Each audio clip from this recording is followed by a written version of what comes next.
자, 우리가 환율을 보면 환율이라는 것은 여기에 여러분들이 써있죠.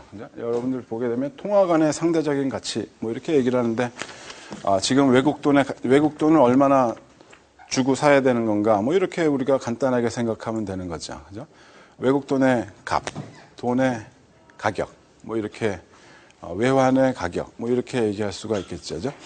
근데 이제 우리가 환율이라는 것을 보더라도 우리가 환율이라는 것이 여러 가지 변화를 많이 겪어서 지금까지 온 거죠.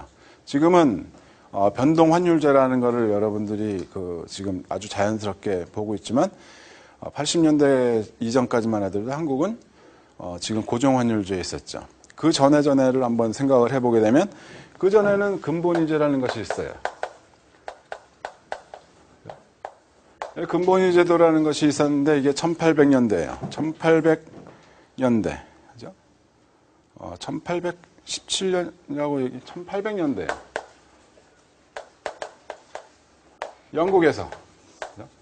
영국에서 지금 가장 경제력이 좋았던 그러한 여건이었죠. 금이 세상의 금을 한 70%, 60%를 갖고 있으니까 금 갖고 오면 내가 돈으로 바꿔줄게. 파운드로. 파운드 가져오면 내가 금으로 바꿔줄게 하는 게 우리가 간단히 얘기하게 되면 근본위 제도죠. 자, 이렇게 해서 지금 유지를 하다가 얘네들이 그때 상당히 많이 보유하고 있던 게 금광이죠. 어느 나라에 남아공에 있는 금광을 많이 보유를 하고 있었던 그러한 시기였기 때문에 오다가 1914년도에 지금 영국이 이제 안 할래 이렇게 얘기를 해요. 왜? 이때는 이제 1차 세계대전이 일어났었고 화폐를 너무 많이 발행을 하다 보니까 내가 화폐 가져오게 되면 너 금 준다며 금 줘. 그랬더니 못 줘. 이렇게 나온 게 1931년이죠. 그죠? 이렇게 돼서 지금 근본위 제도는 끝나게 되는 그러한 상황이었죠. 여기에서는 금과 파운드 이렇게 딱 지금 결합을 시켜놓고 지금 유지를 했던 그러한 상황이죠. 그래서 이것을 가지고 무역을 했어요. 그죠? 그러다가 1940년대에 브레튼 우즈라는 것이 체제가 지금 나타나게 되는 거죠. 브레튼 우즈 체제는 어떤 거냐? 간단히 얘기하면 기축통화를 뭘로?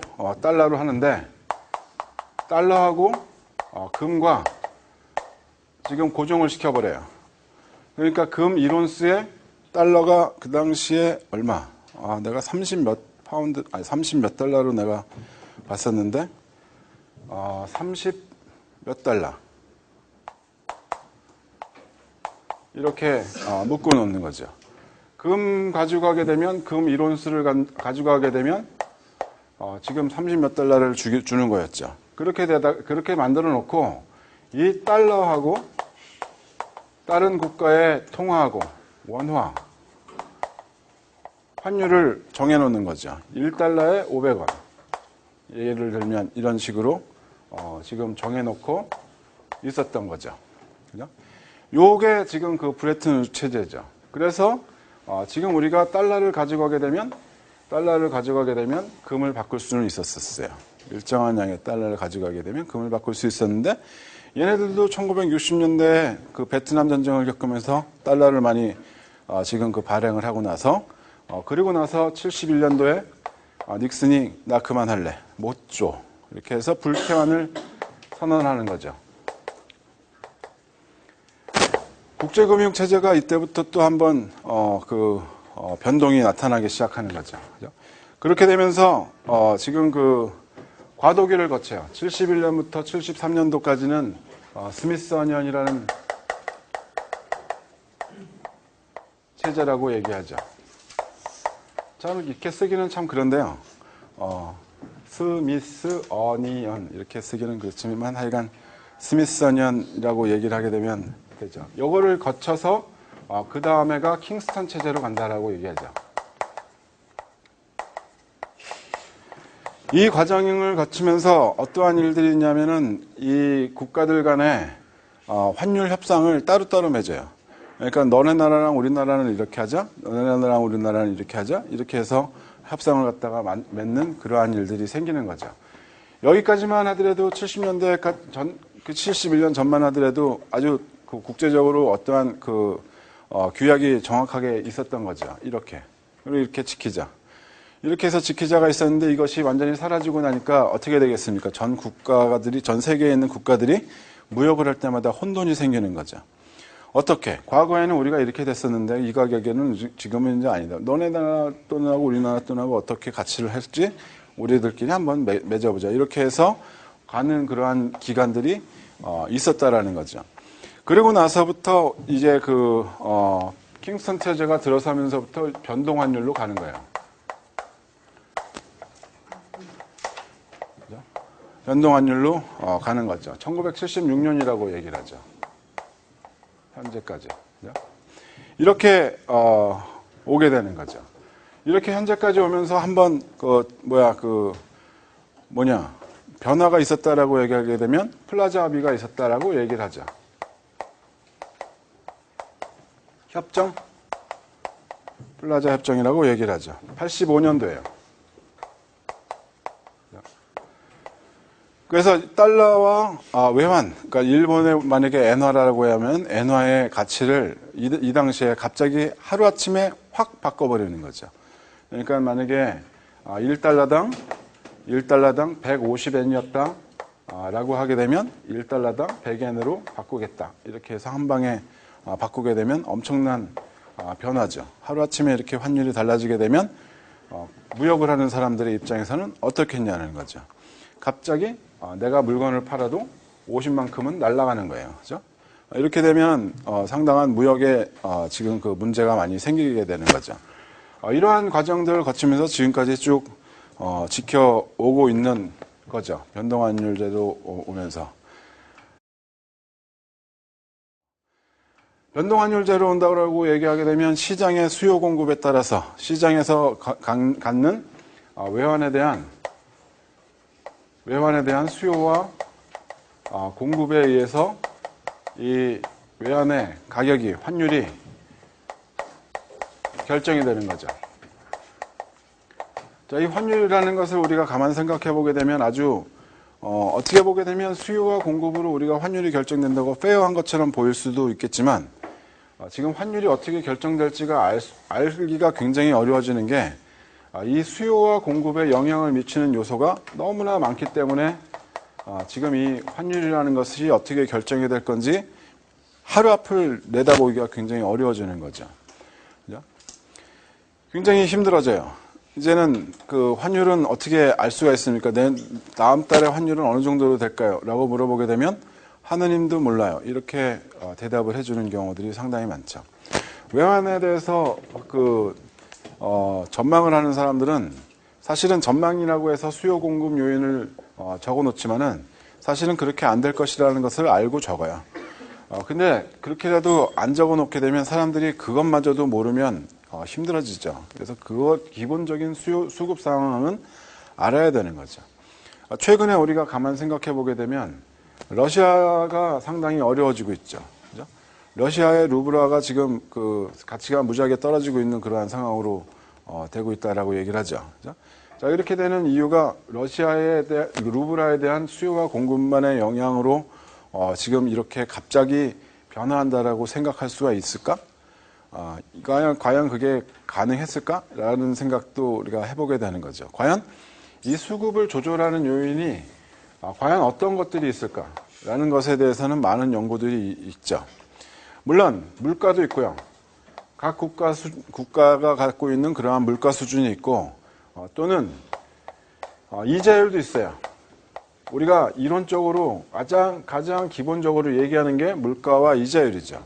그래서 간단히 얘기를 하게 되면 지금 빅맥 지수라고 얘기하는 거 여러분들 들어본 적 있죠? 그죠?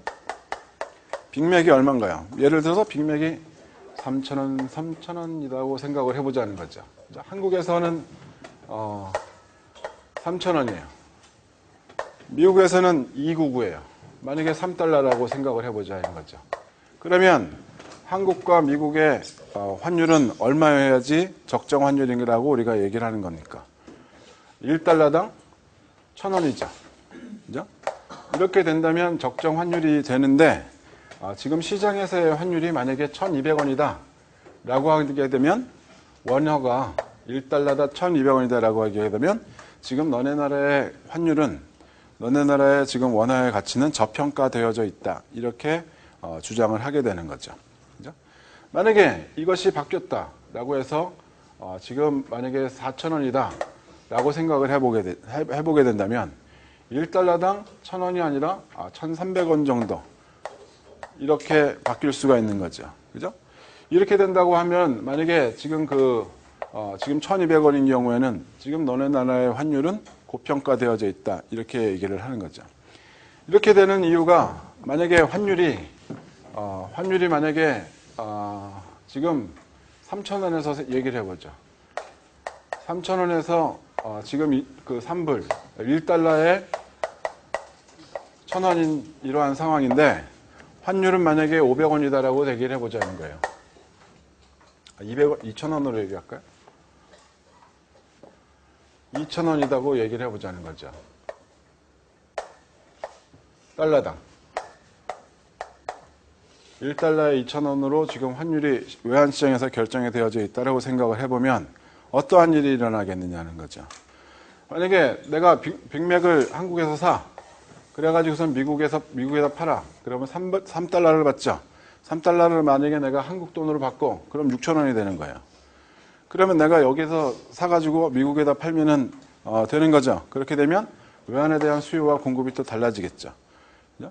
그렇게 되면 수출이 늘어나고 외환의 공급이 늘어나서 이것이 점점 내려갈 수가 있는 거죠. 물가가 영향을 미치는 거죠. 그죠? 이러한 것을 우리가 얘기를 하게 된다라는 거죠. 그래서 기본적으로 이러한 물가나 또는 이자율도 있어요. 이자율은 우리가 좀 이따 그러니까 지금 얘기하죠. 뭐. 국내 이자율이 있고 해외 이자율이 있다고 한번 생각을 해보자 이거야. 국내 이자율이 만약에 지금 그 2%고 해외 이자율이 0%예요. 그러면 지금 어떻게 되는 겁니까? 해외 투자자들은 해외에서 돈을 갖고 있는 사람들은 자기네 나라에 그 투자를 하는 게 더 낫겠습니까? 아니면 우리나라에 투자를 하는 게 더 낫겠습니까? 우리나라에 투자를 하겠죠. 이렇게 그 이자율의 차이가 있으면 들어오는 거죠. 그죠? 외환의 공급이 막 늘어나요. 외환의 공급이 늘어나게 되면 지금 달러 가치는 떨어질 수가 있는 거죠. 달러 가치가 떨어진다는 얘기는 원화 가치가 높아지는 거고 달러 가치가 떨어지게 되게 되면 얘네들이 2%의 어떠한 이자의 수익을 얻는다고 하더라도 1년 후에 만약에 달러 가치가 떨어지게 되면 그만큼 가져가는 것이 마이너스가 돼요.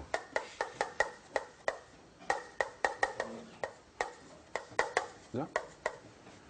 달러 가치에 어떠한 변화가 생기게 되면 지금 그것이 지금 외환에 투자를 하는 것에 대해서 지금 변화가 생길 수가 있다는 거죠. 자, 이렇게 우리가 본다면 투자를 하기 전에 생각하겠냐, 하고 난 다음에 생각하겠냐. 투자를 하기 전에 내가 얘네들한테 2%를 얻을 수가 있어. 그런데 만약에 내년도에 내가 여기에서 2%를 얻어서 이 돈을 갖고 나갈 때 달러 가치가 얼마만큼 변할지를 예상을 해보게 되면 이것이 2%야. 그러면 얘네들은 더 이상 국내로 들어오지 않는 거죠. 이렇게 되는 거예요. 그죠? 만약에 2%보다 낮아. 그러면 얘네들은 계속 들어오는 거죠. 그죠? 그래서 계속 들어와서 달러 가치가 계속 떨어져서 2%까지 간다라는 그러한 가정을 한다면 거기에서 끝이죠. 더 이상 안 들어와요. 그러니까 미래의 달러 가치가 얼마만큼 변화할지 이것도 생각을 해보게 될 수 있는 게 나타나는 거죠. 기본적으로 여기에서는 어떤 것 때문에 달러의 움직임이 있었느냐?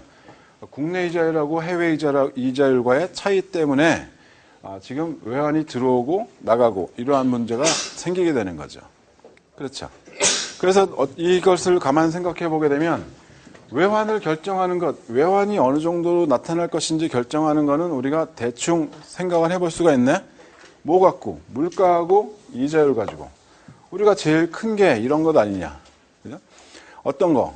제일 큰 게 교육이고 상품을 사고 팔고 하는 거고 그 다음에는 자금의 그 여유 자금을 갖고 이 사람들이 어디에다 투자를 할 건지 결정을 하는 것. 그러니까 이자율. 우리가 물가와 이자율을 안다면 환율의 방향은 어느 정도 제시할 수가 있다라고 생각을 하겠죠. 그죠? 그렇게 해서 환율에 대해서 예상을 하게 되면 그 예상이 꼭 다 들어맞지는 않아요. 왜 그러냐 하면 여기에서는 예상을 하는데 여러 가지 다른 요소들이 많이 나타날 수가 있거든요. 많이 나타날 수가 있어요. 여기에다가는 그러다 보니까 이러한 환율의 변화가 급격히 변화하고 있는 원인을 생각을 해보게 되면 어떤 사람은 뉴스가 있다는 거죠. 뉴스. 그러니까는 환율의 변화가 왜 이렇게 많이 생깁니까? 라고 할 때 그 원인을 얘기하게 되면 그 원인은 세상에서 돌아다니고 있는 뉴스 때문이다. 여러분들 왜 2007년도, 2008년도 당시에 그 당시에 지금 환율의 변화가 생길 때 어떠한 일이 있었냐면 그러니까 그 미국의 중앙은행하고 유럽의 중앙은행하고 이쪽에 있는 사람들 중앙은행장이 한마디씩 하게 되면 그 다음날 환율이 달라져요. 물가 이자율의 변동이 있었어요? 아니요. 그 상품이 움직이는데 달라지는 게 있었어요? 전혀 아니죠. 뉴스 한 방에 끝나는 거죠. 그러니까 우리도 어떠한 식으로 대응을 합니까? 한국은행에서 지금 엔화의 가치가 어떻다. 그리고 원화의 가치가 어떻다라고 하게 되면 지금 원화의 가치가 너무나 높아지고 엔화의 가치는 계속 떨어지는 이러한 문제가 생긴다라고 하게 되면 한국의 중앙은행이 우리는 이것을 그냥 바라보고 있지만은 않겠다라는 뉴스를 내보내죠. 미세조정이라고 얘기해요. 립 서비스죠. 어떻게 보게 되면. 그러니까 실제로 중앙은행이 개입을 했어, 개입을 안 했어. 개입을 했어, 안 했어는 엔화를 사고 원화를 팔고 뭐 이런 것들이 있었던 것은 전혀 아니에요. 그냥 말만 한 거예요. 사람들에게 어떤 것들을 전해주는 겁니까? 기대죠. 앞으로 엔화가 떨어지는 거, 원화가 올라가는 거 이것이 우리가 생각하는 것만큼 심각하지는 않겠구나 라고 하게 되면 어떤 사람들이 사라지나요? 불안해서 더 가지려고 하는 사람들이 사라져요. 기대 때문에 문제가 생기는 그러한 그 위기감이나 이런 것들을 많이 조정해 줄 수 있는 거죠. 그러니까 미래에 대한 기대, 이것이 지금 외환의 수요와 공급에 상당한 영향을 미치는 거죠. 심리적인 영향이 굉장히 크다 이거예요. 그래서 지금 이 환율에 대한 결정을 생각하기가 그렇게 쉬운 그러한 문제는 아니다라는 거죠. 알기가 굉장히 어려워요. 예측 불가하다라고까지도 얘기를 많이 하죠. 근데 그래도 예측을 하고 있는 사람들이 상당히 많죠. 로또 맞히는 것만큼 어려워요. 이렇게 보게 되면 지금 우리가 고정환율제에서부터 변동환율제 최근의 얘기까지 환율에 대한 얘기는 다 하게 되긴 했는데 그래도 여러분들은 이렇게 얘기를 하게 되면 신경질 내죠. 그래서 여러분들이 신경을 내지 않도록 해야죠. 질문 있는 사람? 예. 화폐에 대해서 짚어주면서 의문점이 있는 게 예. 금본위제나 이럴 때는 화폐라는 것이 금이라는 어떤 실제적인 가치의 어떤 대표가 있는데 그럼 이게 지금같이 신용화폐로 바뀐 다음에는 어떤 가치가 이제 그 화폐를 지탱하는 것인지 궁금해요. 일단은 의문점이 화폐와 금 이것을 사람들이 이렇게 묶어놓고선 잘 움직여 왔었죠. 그죠? 화폐를 가져가게 되면 금을 바꿔주는 이러한 문제가 있었는데 이제는 이것이 사라져 버렸다라는 거죠. 이렇게 사라져 버리는 것의 가장 큰 원인은 무엇이었을까? 우리가 지금 그 국제금융 체제에서 이러한 그 화폐의 역할이 기축통화라고 한번 생각을 해보자는 거예요. 기축통화의 역할이 원활하게 이루어지려면 첫 번째로는 신용이에요. 신뢰. 내가 저걸 믿을 수 있어. 두 번째는 유동성이에요.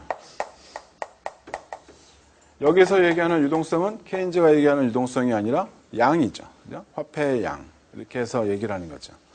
만약에 금이 엄청나게 많은 그러한 그 양을 보유하고 있었다. 라고 하게 되면 엄청나게 많은 양을 보유하고 있었다. 라고 하게 되면 유동성은 우리가 생각을 할 수가 있는 거죠. 근데 금은 유동성을 갖고 있지 못했었어요. 하지만 금에 대한 신뢰는 높죠. 그죠? 저것은 바뀌지 않으니까. 그 고정환율제, 금본위제가 무너지게 되는 것들은 바로 이러한 문제가 있었다라는 거죠. 유동성의 문제를 가질 수가 없었던 것. 자, 두 번째 우리가 브레튼 우드 체제가 해체가 됐던 것들을 우리가 잘 생각을 해보게 되면 브레튼 우드 체제는 어떤 겁니까? 이것을 묶어놓고 있는데 지금 화폐를 많이 발행을 한 거죠. 유동성의 문제는 해결이 됐지만 여기에 대한 신뢰가 깨져버리는 거예요. 내가 저걸 믿을 수가 있어? 라는 거죠. 그러니까 이것을 두 개를 다 지금 만족시킬 수 있는 그러한 어떠한 기축통화가 과연 있을까? 여기에 대해서 사람들은 많은 고민을 하고 있었던 거였죠. 바로 이러한 문제들이죠. 이러한 문제들 때문에 우리가 고민을 계속하고 있죠. 그래서 어떤 사람들은 이렇게 얘기하죠. 왜 그 당시에 근본이자를 다시 주장을 했을까? 이거 근본이제 말고 차라리 은본이제라고 얘기를 했었다면, 은본이제로 했다고 한다면 충분한 유동성을 보유하고 있기 때문에 신뢰와 유동성 두 개를 다 갖고 있는 것 아닐까 이렇게 얘기를 하는 사람도 있어요. 있었어요. 있었죠. 지금도 그렇게 생각하는 사람이 있을지도 모르죠. 뭐 어떤 사람은 가상의 화폐를 만들어서 국제 간의 어떠한 것들을 만들어서 하자라고 얘기하는 것들 있죠. 그것을 실제로 제안을 했던 사람은, 그거와 유사하게 제안을 했던 사람은 케인즈예요. 그러니까 국제 계정을 만들어 놓고 거기에서 얘네들한테 돈을 빌려주고 하고 하면서 거기에서 환율을 결정하게 되는 이러한 것들을 생각을 해보자라는 것들로 얘기를 했었죠. 그러다가 그 사람의 얘기가 지금 받아들여지지 않고 브레튼 우드 체제로 넘어가게 됐던 거였죠. 앞으로는 과연 어떻게 될 것이냐? 앞으로는 어떻게 될 것인지는 잘 모르겠죠. 힘센 놈이 결정하겠죠. 이렇게 얘기하게 되면 좀 그런가요? 세계의 패권을 갖고 있는 그러한 위대한 국가, 위대한 지도자급에 되는 그러한 나라가 세계의 평화를 위해서 우리가 모든 것을 다 합의를 이루어가면서 국제금융체제를 잘 만들어 나가겠죠. 이렇게 얘기하게 되면 좀 낫죠. 그죠? 교수님 말씀하신 신뢰라는 게그 물건을 사거나 아니면 그 이자를 받을 수 있다는 그거에 대한 신뢰입니다. 내가 받을 수 있을까? 신뢰라고 얘기한다면 내가 화폐를 갖고 있어. 내가 화폐를 갖고 있는데 이 화폐가 제대로 된 가치를 계속 받을 수가 있을까? 라는 거죠. 얘네들이 만약에 금이 없다면 못 받는 거죠.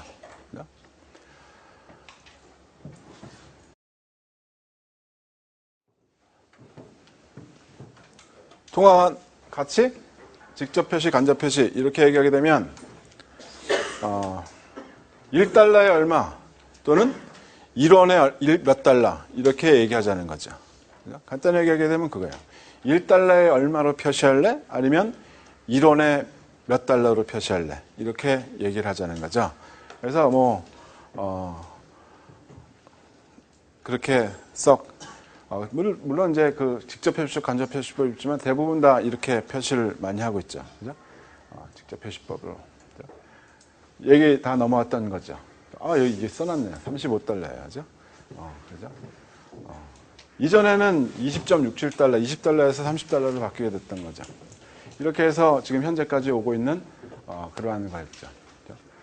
자, 고정환율이라고 얘기하게 되면, 고정환율이라고 얘기를 하게 되면, 간단히 얘기하게 되면, 달러를 얼마에 살 건지를 그것을 일정하게 고정을 해 놓는 거죠. 그죠? 그런데 이 달러가 달러에 대한 수요와 공급이 생기고 생기지 않고 하는 거는 수입 수출에 의해서 영향을 많이 받는다라고 우리가 한번 생각을 해보자 이거예요. 그러니까는 자본 투자에 대한 것들은 일단은 제껴놓고 지금 실물의 이전에 대해서만 생각을 해보자. 그렇게 되면 지금 외환에 대한 지금 1달러를 얼마에 살래? 이렇게 되는 거죠. 가격이. 1달러를 얼마에 살래? 라고 해서 물어보게 되면 여기에는 달러의 지금 거래량이죠. 외환 거래량.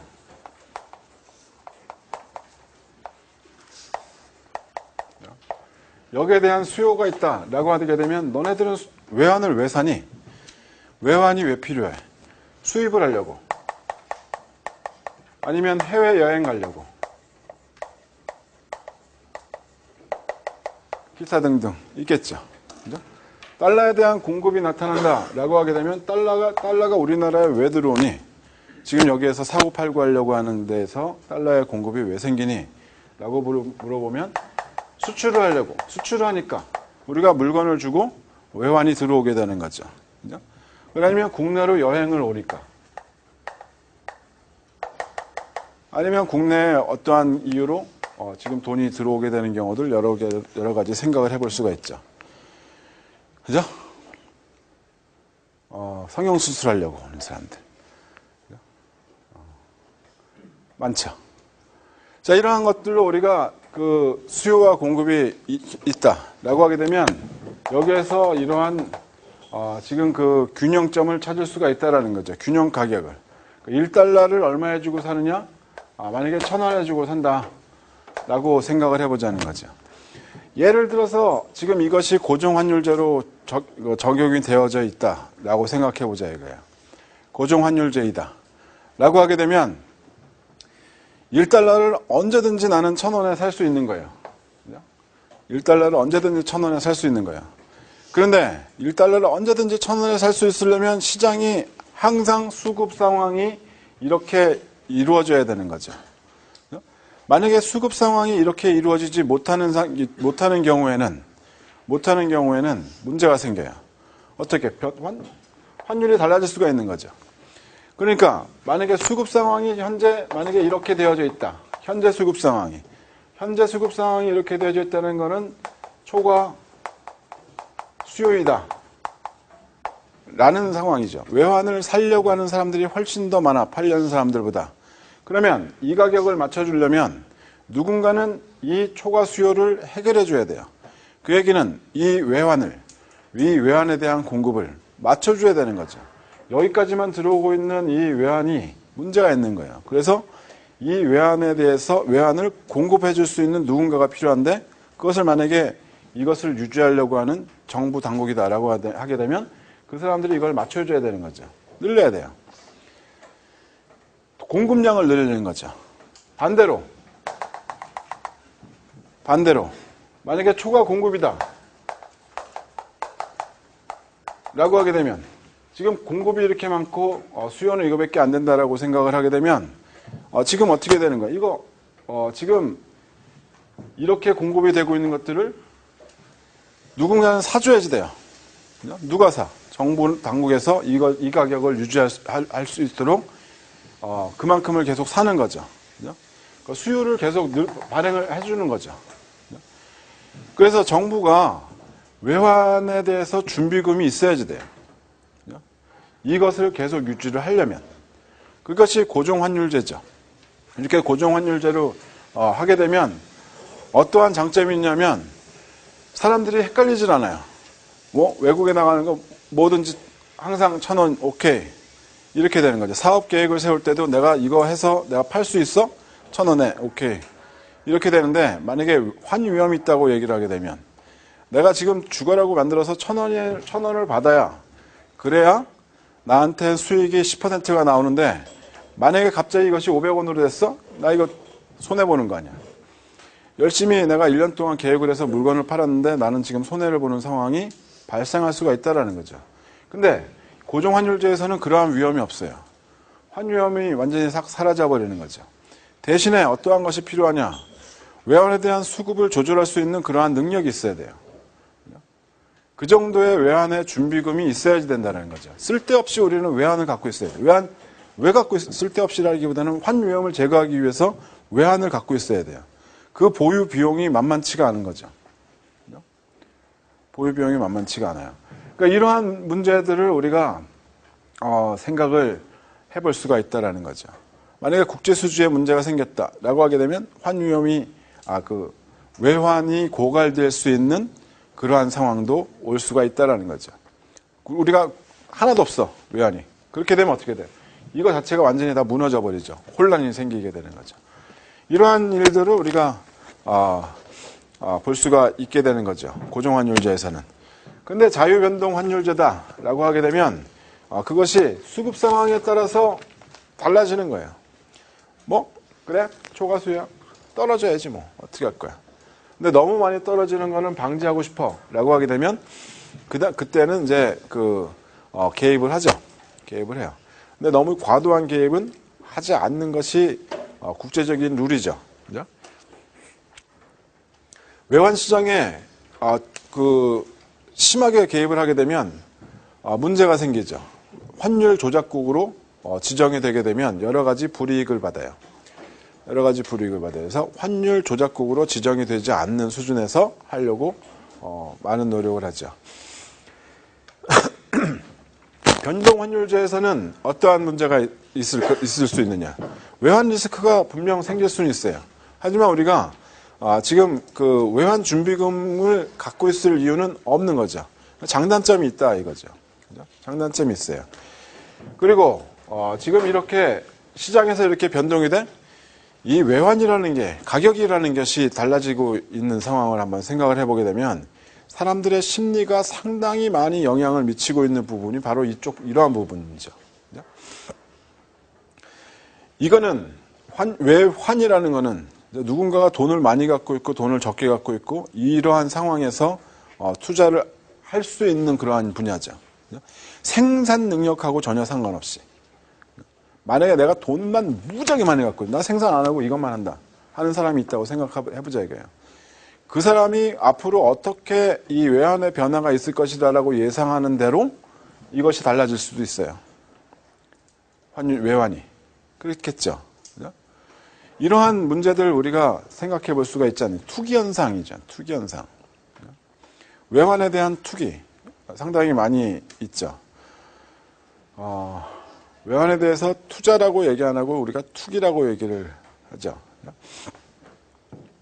그래서 이러한 것들 우리가 생각을 해볼 수가 있다라는 거죠. 그래서 여기에서 우리가 환율이 달라지게 되면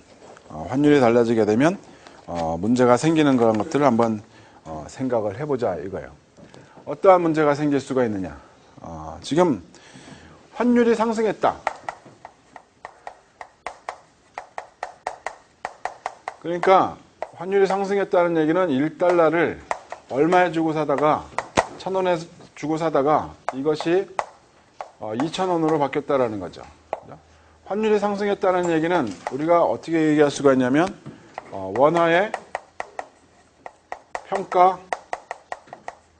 절하 이렇게 얘기를 하죠.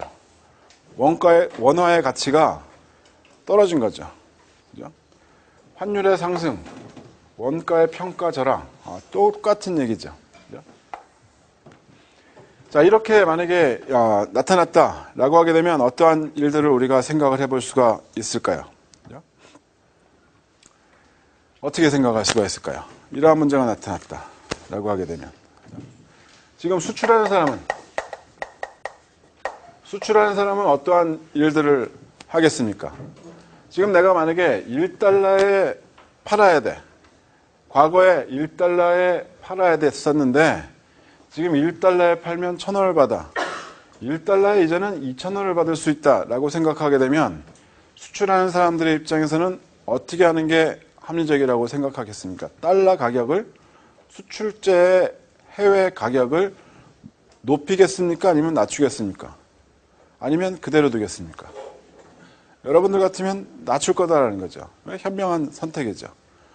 낮춰서 수출제 가격을 낮춰서 가격 경쟁력을 확보를 해. 그죠? 그래도 나는 1,000원 이상을 받을 수 있는 기회가 충분히 있어.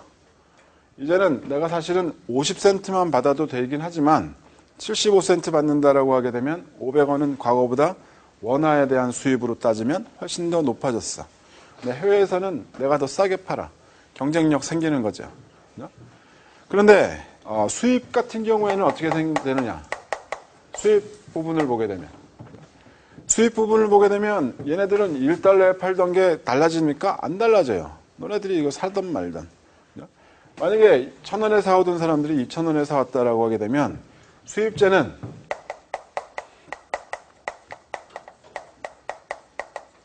어떻게 되겠습니까? 여러분들 같으면은 지금 1,000원에 사오던 거 2,000원에 사와가지고 옛날에도 1,000원에 팔았으니까 지금도 1,000원에 팔아? 손해보면서? 안 그렇죠. 수입제 가격은 올라갈 수밖에 없는 거죠. 수출제 가격은 떨어지고 수입제 가격은 올라가는 그러한 현상이죠. 그러면 수출은 증가하고 수입은 감소해요. 순수출이 증가하는 그러한 상황이죠. 그죠? 달러의 유입이 증가하는 거죠.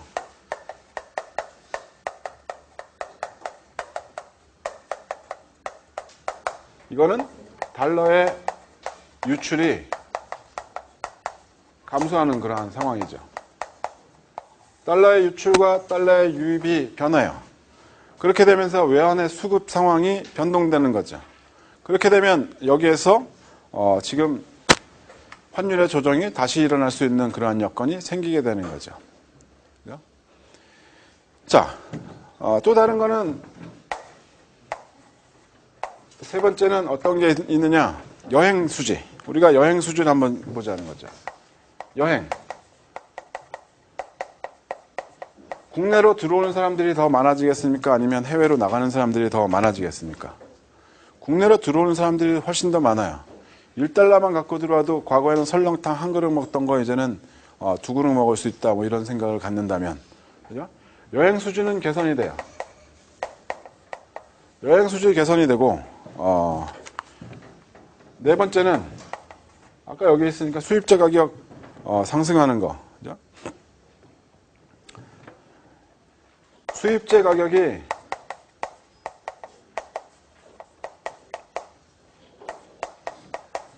상승하게 되면 국내 물가는 어떻게 됩니까? 올라가게 된다라는 거죠. 그죠? 지금 원유를 생각을 해보게 되면 지금 1,000원에 사오던 걸 2,000원에 사와야 되는 거예요.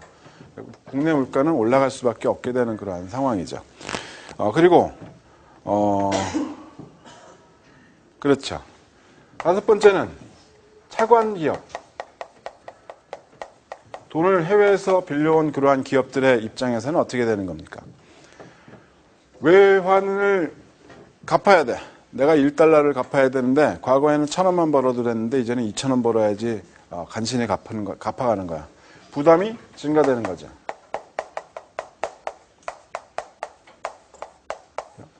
차관 기업의 부담은 증가되는 그러한 상황을 우리가 볼 수가 있다라는 거죠. 그래서 환율이 상승하는 경우에는 이러한 영향을 생각할 수가 있다라고 보는 거죠. 거꾸로인 경우에는, 반대인 경우에는 환율이 하락하는 경우, 원화 평가 절상되는 경우로 생각을 해보게 되면 이거와 정반대 효과를 우리가 생각을 하는 거죠. 요즘에 지금 우리가 걱정을 하고 있었던 것이 그런 거죠. 우리는 수출 주도형인 그러한 산업 구조를 아직도 갖고 있어요. 수출이 감소한다면 국가 경제에 상당한 악영향을 미칠 수가 있다라고 생각을 하는 거죠. 그래서 지금 그러한 데에서 상당한 문제를 걱정을 하고 있다라고 보는 거죠. 그죠? 자,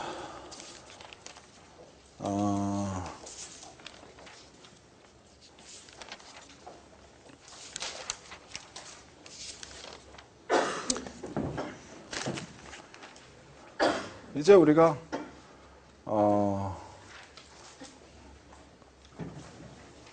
그래프로 잠깐만 정리하고 가볼까요? 지금 여기에서 외환에 대한 수요가 높아졌다라고 하게 되면 그죠? 환율이 상승하는 그러한 일들이 나타날 것이다 라는 거죠. 환율이 상승한다라고 얘기하면 달러의 가격이 더 높아지는 그러한 거죠. 그죠? 달러의 가격이 높아져요. 내가 살려고 하는데 이렇게 지금 원화 가치가 평가절하되는 그러한 일들이 있을 수가 있다라는 거고, 환율에 지금 그 변화가 생기게 되면 이러한 문제들이 있다라고 지금 막 설명을 했죠. 이제 구매력 평가서라고 이자율 평가서를 보게 되면 되죠. 이자율 평가서를 우리가 먼저 한번 생각을 해볼까요? 이자율 평가서를 먼저 생각을 해보게 되면 여기로 한번 보죠. 여기로 한번 봐요. 한국의 이자율하고 미국의 이자율이 지금 이렇게 되어져 있는 상황이죠. 한국의 이자율이 더 낮아요. 그죠? 만약에 이렇게 됐다고 한다면 지금 여기에서 지금 한국 이자율하고 미국 이자율 두 개만 비교하는 것이 아니라 우리가 어떤 것을 고려해야 된다고? 얘네들이 투자를 하고 그 다음번에 받는 그러한 이자 수익이죠. 근데 그 이자 수익을 갖고 해외로 나가려고 한다면 다시 한번 지금 환전을 해야지 돼요. 그러한 상황에서 본다면 환율이 어떻게 변할지를 생각을 하게 되는 거죠. 만약에 이렇게 된다고 한다면 한국에서 미국으로 자본을 이동하는 것이 더 나은 거죠. 해외에다 투자를 하는 게 더 나아요.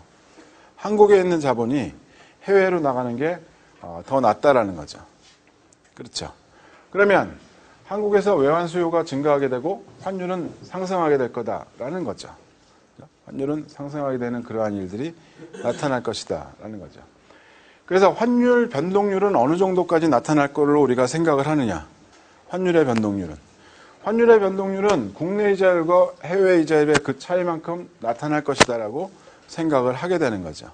만약에 지금 이러한 것이 다 적용이 된다면, 저것만으로 적용이 된다면 지금 환율의 변동하는 것만큼만 이자율의 차이만큼만, 국내외 이자율의 차이만큼만 환율이 변동하는 것으로 생각을 할 수가 있다는 얘기죠. 자,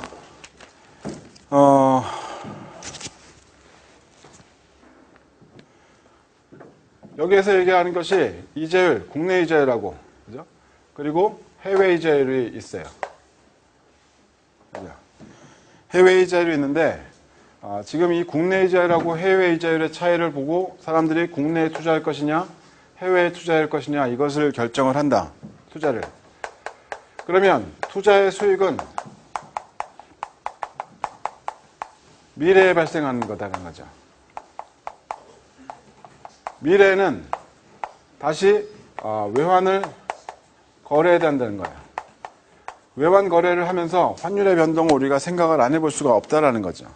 그래서 우리가 환율의 변동을 생각을 하면 지금 어떻게 이자율이 또는 환율이 결정이 될 것이냐. 지금 내가 이쪽이 더 높아. 그래서 미국으로 더 투자를 하고 싶어. 지금 이렇게 되는 거죠. 미국에 투자를 많이 한다. 해외 투자를 많이 한다라고 하면 달러에 대한 수요가 증가하는 거죠. 달러에 대한 수요가 증가하는 거예요. 달러에 대한 수요가 증가한다는 얘기는 지금 환율은 올라간다는 얘기죠. 달러에 대한 수요가 증가하면서 환율이 올라가는 이러한 일들이 나타날 수가 있다는 거죠.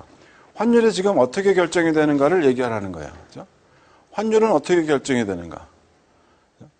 환율은 어떻게 변동이 되는가? 그리고 이자율에 따라서 어떠한 영향을 받는가를 얘기하라는 거죠. 이자율이 달라지게 되면, 이자율이 양국의 이자율이 다르다면. 그래서 해외 이자율이 더 높은 상황에는, 해외 이자율이 더 높은 경우에는 지금 달러의 수요가 증가가 되면서 환율이 높아지는 그러한 상황이 될 것이다. 언제 멈추냐? 환율의 변동과 이자율의 차이가 사라지는 그러한 순간까지. 그렇게 된다는 얘기는 환율은 어떻게 변동된다라고 예상을 할 수가 있느냐? 국내 이자율하고 해외 이자율의 차이만큼 이것이 차이가 나타난다고 한다면, 얘가 차이가 나타난다고 한다면 환율의 변동이 나타날 것이다라고 얘기를 할 수가 있다라는 거죠. 그래서 이자율의 차이 때문에 지금 환율이 변화한다 이렇게 얘기를 하고 있는 것이 지금 이자율 평가설이 되는 거죠. 그죠? 이자율 평가설이 되는 것이고, 구매력 평가설은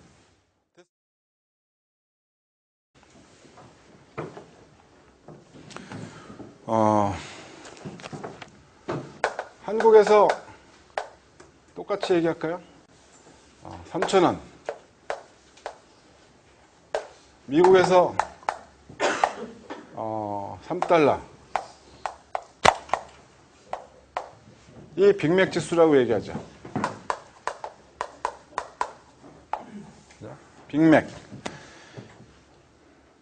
물론 이제 맥도날드라는 그 회사나 아니면 버거킹이라는 이러한 회사에서는 한국이나 미국이나 똑같은 그러한 재료를 똑같이 준다고 얘기를 하지만 한국에서 먹어본 거랑 미국에서 먹어본 거랑은 질적으로 달라요. 신경이 나죠. 한국에 와서 먹으면 내가 갑자기 커진 것 같아요. 왜 이렇게 조그매? 그리고 콜라 맛도 달라요. 콜라 맛도 우리는 얼음을 안 타고 먹는 사람들이 많죠. 걔네들 얼음 타고 먹는 거랑 우리가 얼음 안 타고 지금 콜라를 한 거랑 농도가 같아요. 내가 느끼기에는. 해외에서 얼음을 안 타고 먹는 콜라하고 우리가 얼음을 안 타고 먹는 콜라하고 맛은 달라요. 내가 좀 예민해요. 그리고 고기도 작아요. 고기도 작아요. 야채도 치사해요. 많이 치사해요. 해외에서는 나는 항상 엑스트라 토마토라고 얘기해야지 알아듣죠? 엑스트라 토마토 달라고 그러면 마음껏 넣어줬어요. 근데 여기서는 엑스트라 토마토 좀 더 넣어주세요 그러면 네? 이렇게 물어보는 경우도 있고 그렇죠. 걔네들의 얘기로는 같다고 얘기하지만 내가 보기에는 다른데 일단은 그거를 지네들 나름대로는 지수를 만들었어요.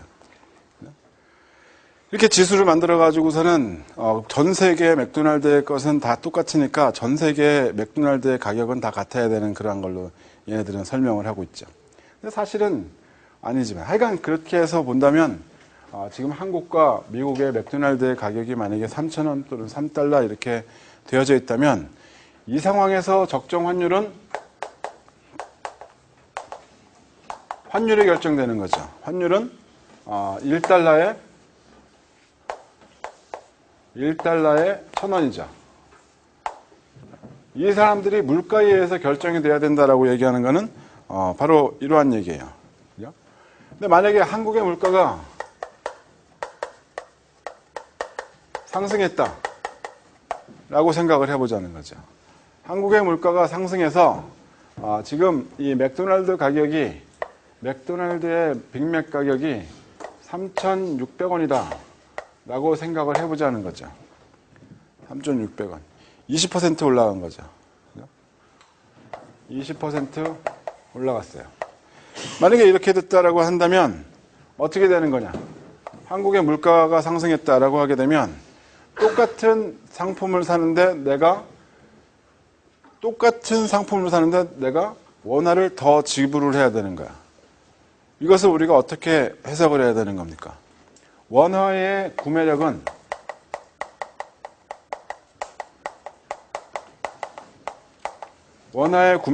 상승했다 또는 하락했다. 떨어졌다. 원화의 구매력이 떨어졌다라고 우리가 얘기를 하는 거죠. 원화의 가치가 하락했다. 이렇게 얘기를 하는 거죠. 원화의 가치가 하락했다. 그러니까 우리가 1달러를 살 때 이제 더 이상 1,000원 가지고 살 수가 없는 거다라는 거죠. 어떻게까지 와야지 되는 겁니까? 1,200원이 돼야 된다라는 거죠. 그렇죠. 이것을 우리가 생각을 해보게 되면 지금 환율이 1,000원에서 1,200원으로 바뀐 거죠. 환율의 변동은 어떤 것에 의해서 영향을 받았느냐? 국내 물가하고 해외 물가 이것의 변동에 의해서 그죠? 여기에 변화하고 여기에 변화를 생각을 해보게 되는 거죠. 국내 물가가 변화하고 얘네들은 그냥 가만히 있었어. 그렇게 되면 환율은 당연히 변동해요. 환율이 변동하는 거죠. 이 변화율을 생각해 보게 되면 우리가 이러한 공식처럼 찾아낼 수가 있는 거죠. 국내 물가가 만약에 20% 변화했어. 해외 물가의 변화는 제로야. 환율의 변화는 20%가 될 것이다 라고 얘기를 하게 되는 거죠. 이런 형태로 환율이 결정이 되는 것이 합리적이다라고 사람들은 합리적이다라고 생각하는 게 아니라 이런 식으로 환율은 변화한다. 환율이 변화하는데 영향을 미치는 요인은 물가가 있었다. 국내외 물가의 차이가 있다. 이렇게 얘기를 하는 거죠. 이것을 이렇게 써놓게 되면 지금 너무 길죠. 그래서 사람들은 어떻게 쓰냐면 변화율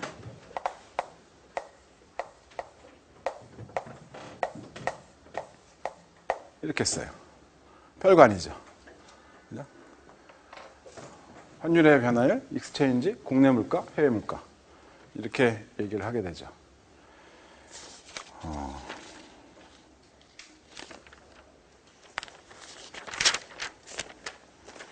이렇게 된다는 거죠.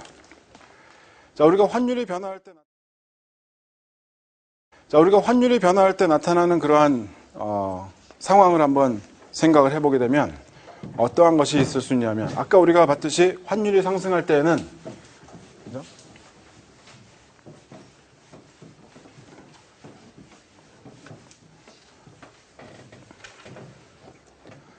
환율이 상승하면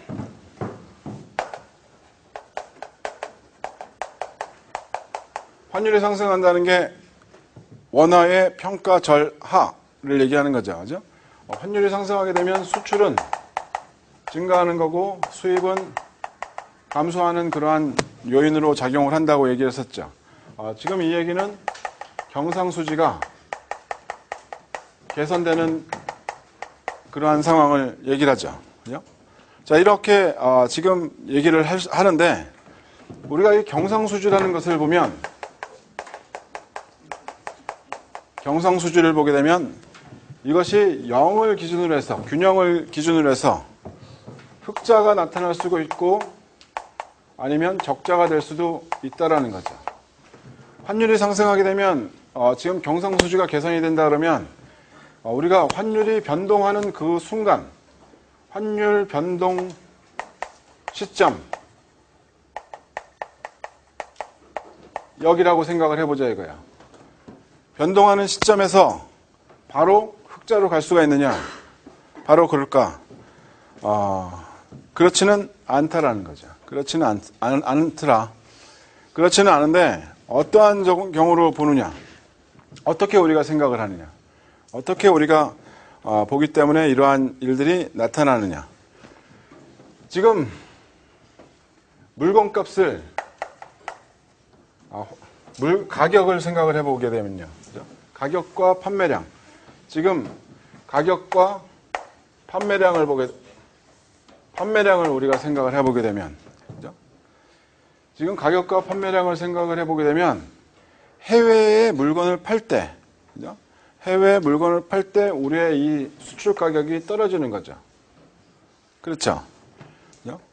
수출 가격이 떨어지고 수입 가격은 올라가는 아니죠. 수출량은 올라가는 이러한 것들을 우리가 생각을 해볼 수가 있죠. 그죠? 이렇게 수출량이 증가하는 그러한 상황을 보면, 그죠? 그러한 상황을 본다면 지금 과연 바로 이 시점 이 상황에서 지금 흑자를 볼 수가 있을까? 수입과 수출을 가만 생각해 보게 되면 지금 환율이 상승하게 되면 수입 가격은 올라간 거죠. 그죠? 지금 이 수입 측면에서 가격은 올라가고 지금 수입량은 감소하는 여기는 수입이에요. 그죠? 이것을 따로따로 쓰려고 그러면 엑스포트 PX 여기는 수입 PI 뭐 이렇게 얘기할까요? 지금 이렇게 얘기하는 거죠. 지금 수입량이 바로 감소하니 그리고 수출량은 바로 증가하고 이거 과연 그럴까? 사람들은 이런 생각을 했었다라는 거죠. 여러분도 분명 그런 생각을 했었을 거라는 거죠. 단기에는 단기적으로 우리가 생각을 해보게 되면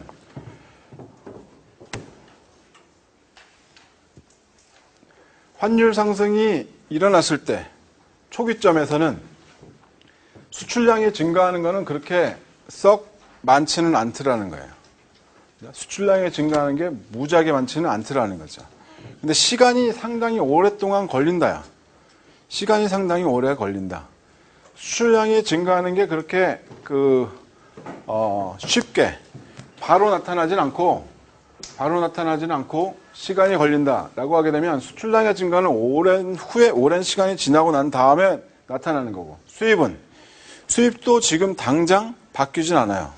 이미 계약되어 있는 그러한 것들도 있을 거고 계속 필요로 하는 그러한 그 수입제도 필요로 하기 때문에 초기에는 적자가 나타날 가능성이 충분히 있다라는 거죠.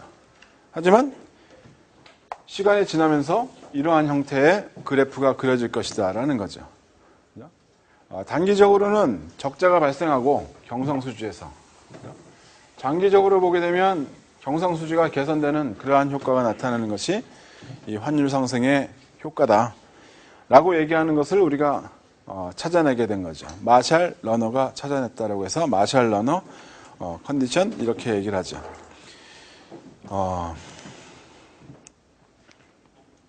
여러분들 이런 거 보게 되면 가격 변화에 대해서, 그죠? 가격의 변화에 대해서 과연 이 상품의 수입량이 많이 변화하느냐, 변화하지 않느냐, 이것이 탄력성이랑 연관이 된다라는 사실을 여러분들이 직관적으로 바로 알게 됐었죠. 그죠? 가격이 변할 때 수출량이 증가하는 거, 그것이 만약에 탄력적으로 나타난다라는 얘기는 가격이 조금만 변화해도 수출량이 많이 늘어나는 그러한 것들을 생각하는 거고, 가격이 변할 때 수출량이 아주 조금 변화한다고 하면 탄력성이 굉장히 낮은 그러한 상황이 될 것이고, 이렇게 되는 거죠. 그래서 수출 상품들이 얼마만큼 탄력적인 상품을 수출하는가에 따라서 지금 달라질 수는 있을 거다라는 거죠. 탄력적인 상품, 수출 상품은 대부분 탄력성이 높다라고들 많이 얘기를 하죠. 수입 상품은 비탄력적이라고 얘기하는 경우들이 많죠. 우리나라 같은 경우를 한번 한국을 생각을 해보자는 거죠. 한국의 수입, 주로 많이 차지하고 있는 부분 보게 되면 원자재 중에서 원유 또는 그 기타 자재들, 자본재 이런 것들을 보게 되면 기계를 돌려야 되는데 이 기계가 전부 다 해외 부품이야. 해외 부품 사오는 게 가격이 달라졌다고 해서 공장 닫아? 아니죠. 그죠? 가격이 달라져도 그냥 사야 되는 거죠. 비탄력적인 그러한 수요를 갖고 있는 것으로 생각을 할 수가 있겠죠. 수입 상품의 경우에. 수출 상품의 경우에는 우리가 팔고 있는 것들이 걔네들의 가격이 달라지게 되면 다른 상품들하고 경쟁을 해서 지금 팔아야 되는 그러한 상황이죠. 경쟁을 해서 팔아야 되는데 일본의 도요타랑 한국의 현대자동차랑 경쟁을 해서 우리가 가격이 조금 올라갔다라고 하게 되면 그것이 과연 어떠한 결과를 가질까 생각을 해보게 되면 상당히 탄력적인 수출을 생각을 해볼 수가 있지 않겠는가라는 얘기죠. 물론 이러한 것도 있고 지금 이 상황에서 보게 되면 변동 시점에서 보게 되면 이러한 문제로 볼 수가 있다라는 거죠. 경상수지가 개선이 된다라고는 우리 생각을 할 수가 있지만 시간이 상당히 오래 걸릴 수 있다라고 얘기하는 사람이 마샬 러너 조건이다 이렇게 얘기를 한다라는 거죠. 그죠?